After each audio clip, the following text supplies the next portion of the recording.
Muchas gracias a todas y todos por acceder a esta invitación de parte del Centro de Estudios y de la Corte Constitucional. Para nosotros es un honor poder compartir con ustedes, además, digamos, ponencias de tan alto nivel que me dejan un poco en un aprieto. Por algunas razones, por ejemplo, Diego ya adelantó algunos de los elementos de mi ponencia, Milton complejizó la ponencia, y María Elena, en cambio, me botaba unos retos un poco más complicados en términos de interacción entre derecho internacional y derecho interno. Por suerte, Natalia me dio ponencia, porque si no ya estaría un poco complicado. Pero bueno, yo voy a hablar de esta garantía que a la final es la que impide que hagamos cosas más creativas. Porque ocupa el 80-90% del trabajo. Bueno, hagan el personal jurisdiccional, yo por suerte ya salí de ahí, entonces solo estoy dedicado a difundir, digamos, para que se dediquen a cosas un poco más, uno diría edificantes, pero que es una garantía que a la final termina siendo, yo diría, aquella en la cual terminas siempre que recurres al sistema de administración de justicia. Entonces, a la final, todos los caminos conducen a la acción extraordinaria de protección, así que vamos a hablar de eso. Bueno, la estructura de la ponencia ya la pasamos, vamos aquí a esta parte, no hay problema, sigamos nomás, gracias.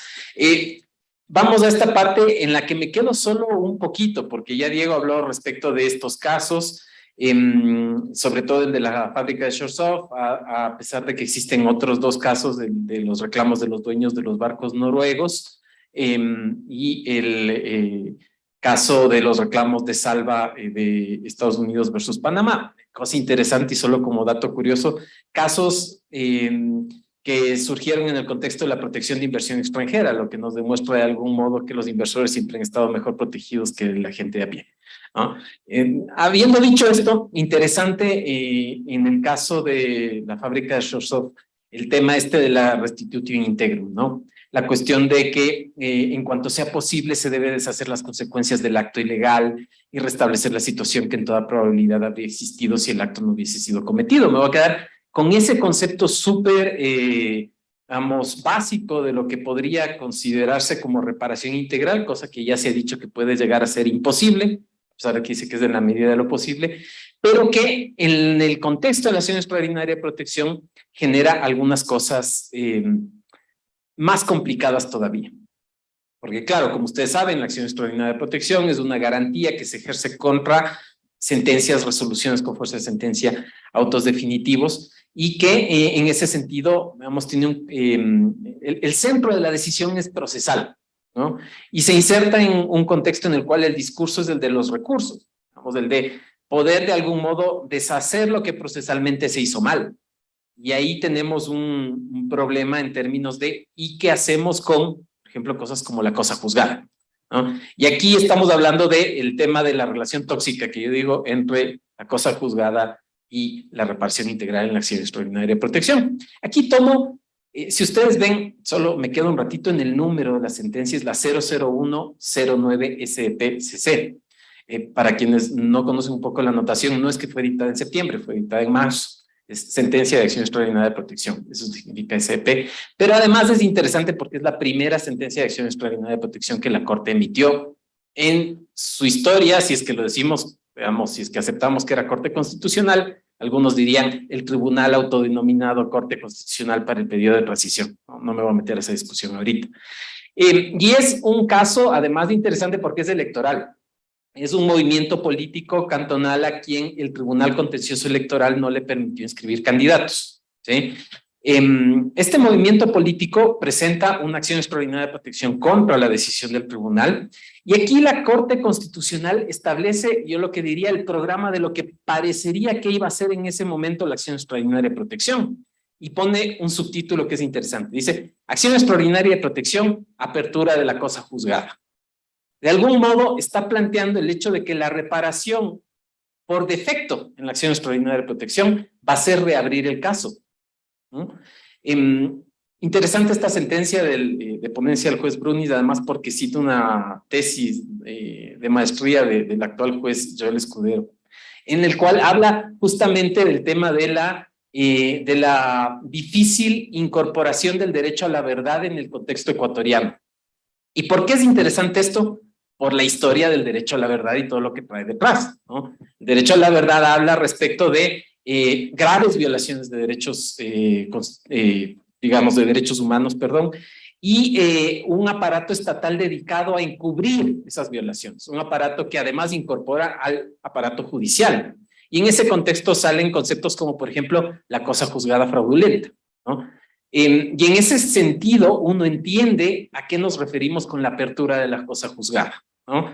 Por eso es que en esta sentencia hay algunos conceptos interesantes. Dice, el concepto de cosa juzgada se refiere a que las decisiones son definitivas e inmutables y habla respecto de la protección de la seguridad jurídica y de estas, ahora un poco denostadas situaciones jurídicas consolidadas, como un objeto de protección especial en términos del derecho. Porque claro, a la final hay que seguir con la vida, y eso es más o menos la idea de la cosa juzgada. Pero claro, también habla respecto de qué está en juego, y dice, también hay una incertidumbre que se provoca por la injusticia. Y eso es lo que causa o lo que justifica la apertura de estos casos de forma extraordinaria, ¿no? Es una cuestión importante. Y después dice que ya en la parte final, el momento en que decide, se refiere digamos, al razonamiento del Tribunal de lo Contencioso Administrativo y luego dice, al respecto se considera que no existe una grave vulneración de derechos fundamentales. Ojo, esta sentencia es dictada antes de que esté en vigor la Ley Orgánica de Garantías Jurisdiccionales y Control Constitucional.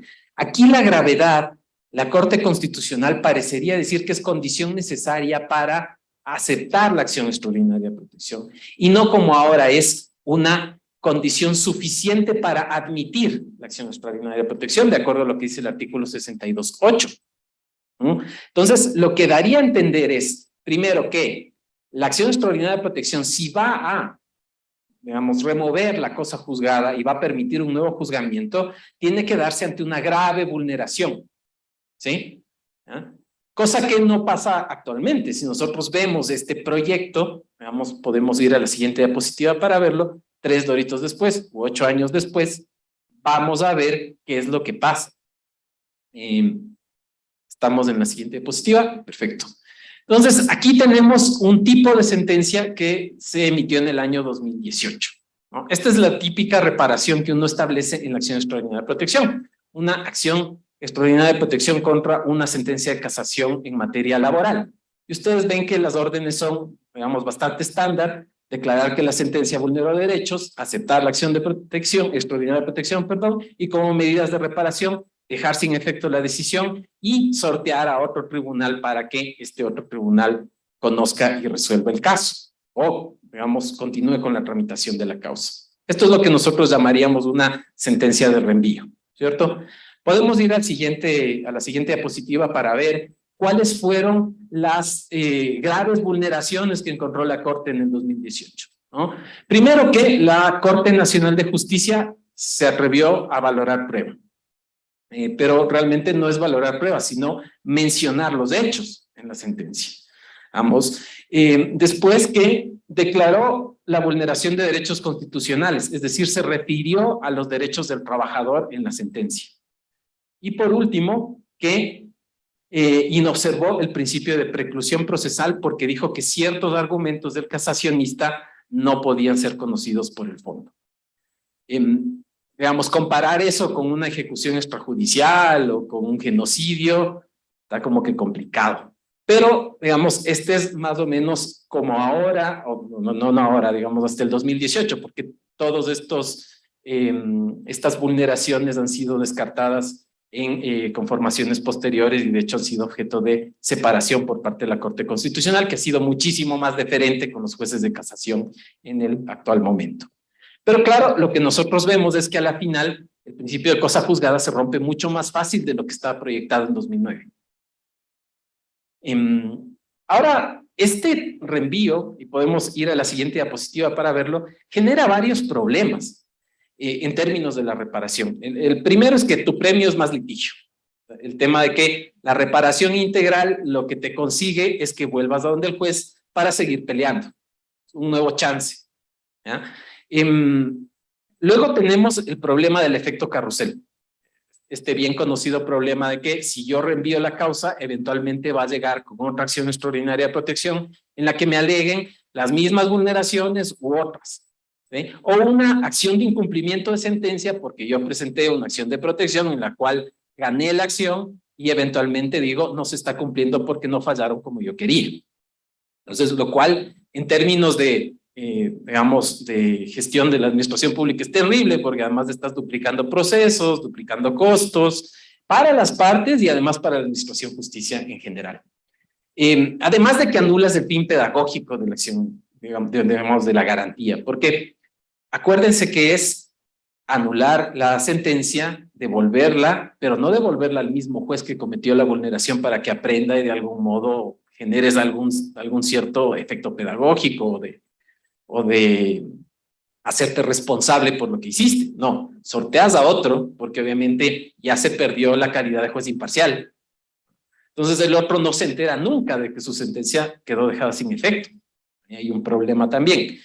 Y por último, la banalización de la declaratoria de vulneración de derechos. ¿Sí? ¿Por qué?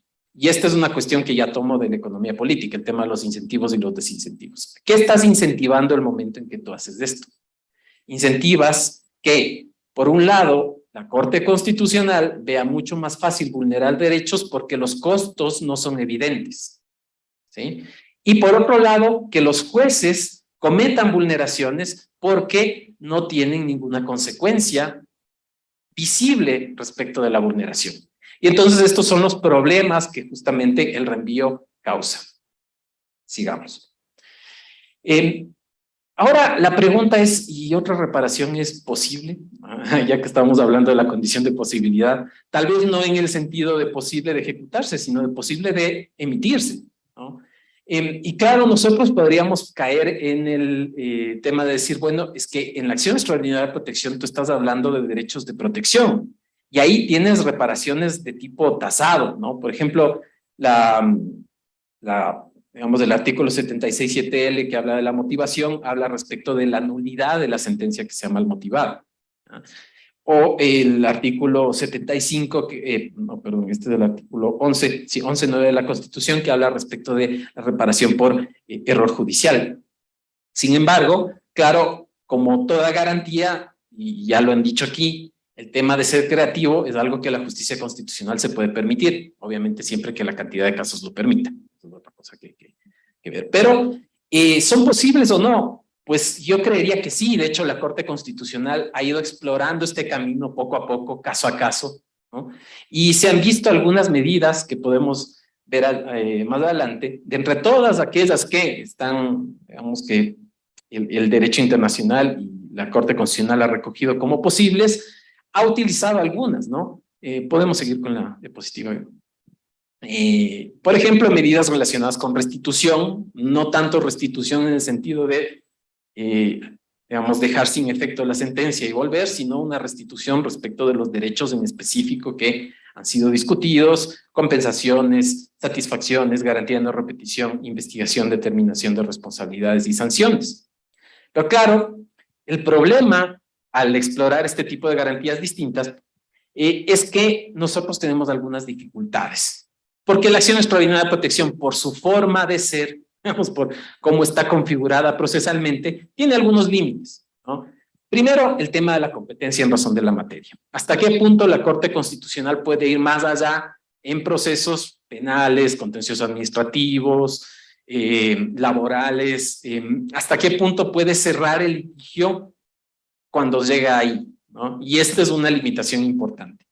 La otra limitación que puede ser es el qué reparar, ¿no? ¿Por qué? Porque aquí, veamos, entramos a esta doble dimensión de lo procesal y lo sustantivo.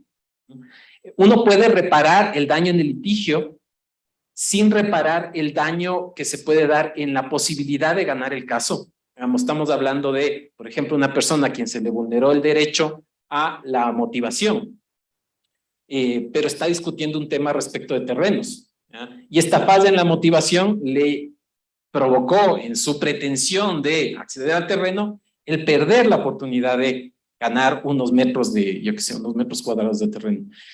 Esto debe ser considerado o no dentro de la reparación integral que la Corte dé, si es que no va a devolver el caso para que vuelva a fallar. La posibilidad de ganar un caso que es incierto, porque a la final eso es lo que nosotros los abogados hacemos, nunca aseguramos un resultado, ¿no? Y después están las expectativas sobre lo que significa ganar. Esto muchas veces puede complicar las cosas, porque uno puede encontrar una vulneración X a determinado derecho y no satisfacer una expectativa respecto del derecho que pretendías tener. Una persona que, por ejemplo, quería acceder a determinado cargo público, se declara la vulneración sobre la seguridad jurídica, la motivación, la tutela judicial efectiva, pero en el fondo esta persona lo que quería era ingresar al cargo. ¿Hasta qué punto esas expectativas que se transforman en expectativas sociales, digamos, se ven satisfechas del momento en que tú lo único que estás juzgando es una sentencia, un auto o una resolución? Y podemos seguir con la otra diapositiva para ver cuando la Corte, sorteando hasta cierto punto estos problemas, ha llegado a establecer reparaciones que son distintas a al mero reenvío de la decisión, ¿no? Aquí, por ejemplo, cuando deja sin efecto decisiones dentro de la decisión. ¿A qué me refiero con esto? El separar o de algún modo segmentar a la sentencia y encontrar que existen órdenes que vician el proceso y otras que no, te permite de algún modo cerrar los espacios de litigiosidad dentro del caso, ¿no? Por ejemplo, en este caso, en el cual lo que se hizo fue dejar sin efecto determinada declaratoria, que era la declaratoria del comiso especial de un bien que había sido decomisado a una persona que no había tenido nada que ver con el delito. Claro, si es que devolvía el caso, lo que pasaba es que se tenía que juzgar a un tercero, que además no era el que intervenía en el proceso, y lo que la Corte hizo fue decir, bueno, sobre esto yo no me voy a meter, hay cosa juzgada respecto del delito, y sobre esta orden de decomisar el bien de alguien que no tuvo nada que ver con el delito, pues yo la dejo sin efecto y el caso se cierra. Otra posibilidad es la de ordenar directamente la medida, igualmente en el contexto de los comisos, ¿no? Esta vez la Corte Constitucional, y esto ha sido, digamos, por algunos criticado, porque dicen que es una invasión en las competencias de los jueces ordinarios. La Corte Constitucional ha dicho que cuando lo que le tiene que ordenar al juez es una cosa y no más que esa cosa, pues la Corte Constitucional puede ordenarlo directamente, como en este caso, dejar sin efecto el decomiso y entregar el bien, a pesar de que es un tema de competencia del juez penal, ¿sí? El tema de las sentencias de mérito, y aquí me quedaría con otra ponencia, así que no me voy a extender mucho, pero la posibilidad de que ahora sí en garantías, cuando la Corte es competente, actuar como juez de acción de protección, de acción de habeas corpus, de habeas data, de acceso a la información pública, y pasar sobre el caso, darle un cierre al caso y además por un mecanismo que no es el de selección y revisión, pero es un mecanismo, digamos, habilitado o que la Corte se habilitó para darlo, generar jurisprudencia para que otros jueces entiendan cómo se debe fallar ese tipo de casos, ¿no? Después está el tema de la compensación económica, ¿no? En el caso de 2005-16 EP 2021 es muy parecido porque también tiene que ver con el comiso, en este caso de una moto, pero la Corte Constitucional llegó a fallar ya cuando era muy tarde, ¿no? Y la cuestión es, si yo devuelvo la moto, probablemente estoy devolviendo las partes y tal vez las partes no sirvan. Entonces, la idea de generar una compensación económica por la pérdida de propiedad dentro de un proceso penal es una forma de generar una reparación que normalmente no se podría hacer si lo único que se hace es reenviar el caso. Y después, en la siguiente lámina, vamos a ver otras formas de reparación, ¿no? En el tema de la investigación, determinación de responsabilidades y sanción, creo que dos sentencias que han sido bastante publicitadas en este año tienen que ver con la declaratoria del error inexcusable y la negligencia manifiesta por parte de los jueces, ¿no? En un caso relacionado con medidas cautelares, en las cuales se naturalizó la medida, y en otro caso una acción de protección en la cual se extinguió una obligación contractual por medio de una sentencia de acción de protección. Y también la orden de repetir contra servidores responsables. Es una sentencia relativamente nueva en la que se habló respecto al tema de la estabilidad reforzada para personas con discapacidad y con enfermedades catastróficas, en la que a la final la Corte Constitucional hace algo que la Constitución promete, pero que casi nunca se cumple.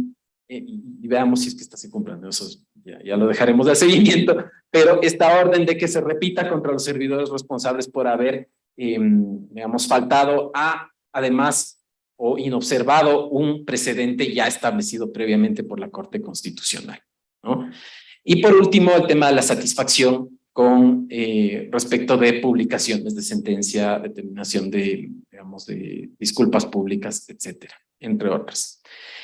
Yo solo me quedaría con el tema de que probablemente la tendencia de la Corte Constitucional sea seguir abriendo estos espacios y eventualmente algún momento podríamos llegar a decir que en efecto, como decía esta sentencia del 2009, bastante interesante a pesar de que es del Tribunal Autodenominado Corte Constitucional para el periodo de transición, promete que es el hecho de que la cosa juzgada se respeta de algún modo y solo excepcionalmente nosotros abrimos la posibilidad de, vamos, volver a litigar con todo lo que esto significa. Sin más, muchísimas gracias. Muchísimas gracias por estos aportes.